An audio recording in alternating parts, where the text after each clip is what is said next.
اعوذ باللہ من الشیطان الرجیم، بسم اللہ الرحمن الرحیم۔ السلام علیکم ورحمۃ اللہ وبرکاتہ۔ میں ہوں حکیم قاری محمد صفدر اعظمی۔ آپ میرا یوٹیوب چینل دیکھ رہے ہیں۔ امید ہے اللہ پاک کے کرم سے آپ سب خیریت سے ہوں گے۔ اللہ رب العالمین ہم سب کے حال پہ رحم فرمائے، کرم فرمائے۔ جتنے بیمار ہیں اللہ پاک سب کو شفائے کاملہ عاجلہ نصیب فرمائے۔ محترم، اب جو آپ حضرات کے سامنے میں نسخہ پیش کرنے لگا ہوں، یہ ہے جی اکسیر مضی و ودی۔ یہ جریان مضی اور جریان ودی کے لیے لاجواب نسخہ ہے۔ بہت سارے احباب جو ہیں وہ اسی کو جریان منی سمجھ لیتے ہیں اور اس کا علاج شروع کر دیتے ہیں۔ وہ الگ مرض ہے، یہ الگ مرض ہے۔ اس طرح کے یہ 3 قسم کے رطوبتیں ہیں جو مختلف چیزیں ہیں۔ ایک مادہ منویہ وہ تو ایک الگ، اس کو ایک سائیڈ پہ رکھیں۔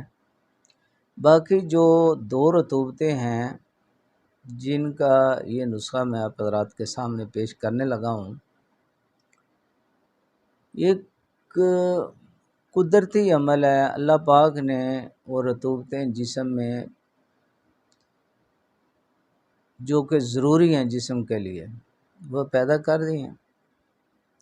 ایک رطوبت ہوتی ہے کہ جب بندے پیشاب آتا ہے اس وقت جو پیشاب کی نالی ہے اس کو تر کرنے کے لیے یہ قدرت نے ایک رطوبت آٹومیٹک جسم میں پیدا کی ہوئی ہے۔ جب پیشاب آئے گا تو پیشاب کی نالی کو وہ رطوبت آ کے تر کر دیتی ہے، کیونکہ اگر نالی تر نہیں ہوگی تو ظاہر پیشاب میں بہت سارے مادے، تیزابی مادے ہوتے ہیں سخت، وہ پیشاب کی نالی کو زخمی کر سکتے ہیں۔ اس کو زخموں سے، انفیکشن سے بچانے کے لیے یہ ایک رطوبت قدرت نے پیدا کی ہے جسم میں، جو آٹومیٹک پیدا ہوتی رہتی ہے۔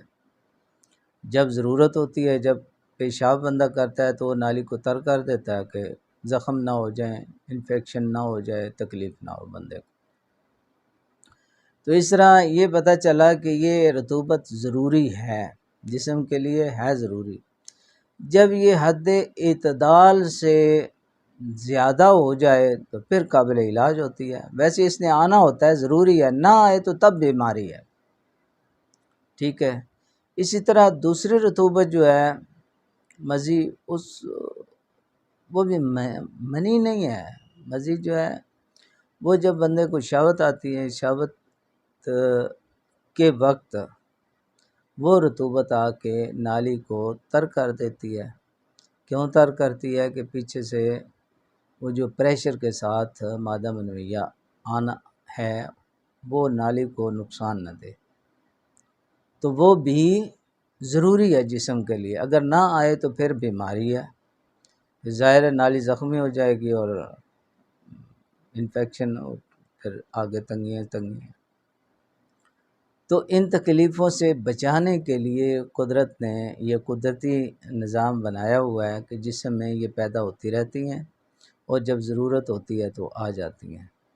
ہاں، ان کا علاج صرف یہ ہے کہ بندے وہ قطرہ دیکھ کے نا کہ قطرہ آیا ہمیں تو بس پریشان ہو جاتے ہیں۔ پریشان ہو کے تو ڈاکٹر حکیم کے پاس جانا ہے، تو آگے پھر بیٹھے ہوتے ہیں ڈاکٹر حکیم بھی، جس کے پاس جائیں گے، او ہو تمہیں جریان ہو گیا، چل بھائی، پھر لیتا رہے دوائیاں اور کھاتا رہے، نہ آرام آنا ہے نہ،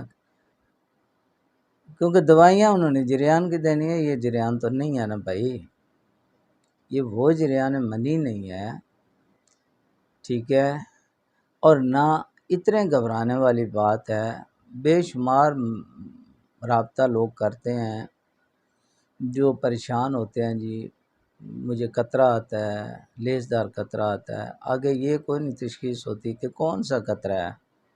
اتنا خطرناک ہوتا ہے جب حد اعتدال سے بڑھ جائے، زیادہ ہو جائے تو پھر تھوڑا بہت خطرہ، اتنا بھی نہیں ہے کہ جان پہ بن آئے، ٹھیک ہے۔ مگر آپ شرطیہ جا کے کسی بھی طبیب، حکیم، ڈاکٹر کے پاس جائیں گے تو بہت کم لوگ ہیں جو سمجھائیں گے بھائی یہ خطرناک نہیں ہے، یہ وہ والا خطرہ نہیں ہے۔ وہ تو کہیں گے بھائی یہ تو بڑا مسئلہ ہے، جو تم کھاتے ہو سارے کا سارا ضائع چلا جاتا ہے، تو اب جسم تو دن بدن جو ہے وہ لکڑی کی طرح گھن لگ گیا تمہیں، یہ اب وہ بڑی باتیں سنائیں گے۔ تو اس ان دونوں رطوبتوں کو کے لیے جو مطلب غیر طبی جو اعتدال سے بڑھ کے ہوں، ان کے لیے آپ حضرات کے سامنے نسخہ پیش کر رہا ہوں۔ یہ نسخہ آپ بنائیں، بے فکر ہو جائیں، کھائیں اس کو انشاءاللہ۔ جو بڑی ہوئی ہے زیادہ ہوگی وہ رک جائے گی، باقی آنا تو آنا ہے، اس نے نہ آئے تو پھر بیماری سمجھے یہ آنا چاہیے، قدرتی نظام ہے۔ تو اس کے لیے ان دونوں میں سے کوئی بھی ہو، جریان مزی ہو یا ودی ہو، دونوں کے لیے یہ بہترین نسخہ ہے جی۔ اس میں جو ادویات استعمال ہوں گی، تخم کاہو آپ نے لینا 1 تولہ، گلنار 1 تولہ، گل سرخ 1 تولہ لینا ہے، ملٹھی 1 تولہ، تخم سداب 1 تولہ اور تخم سنبھالو 1 تولہ، ساری کی ساری پنسار سے آپ کو مل جائیں گی چیزیں۔ تمام چیزیں لے کے اس کا صفوف بنا لیں۔ 3 ماشے جو ہے صبح شام خالی پیٹ دودھ کے ساتھ آپ نے استعمال کرنا ہے۔ یہ استعمال کریں انشاءاللہ بہترین فائدہ ہوگا۔ بے فکر رہیں، اتنا گھبرانے کی ضرورت نہیں ہے، اللہ پاک کرم فرمائے گا۔ اب اجازت چاہتا ہوں، اللہ حافظ۔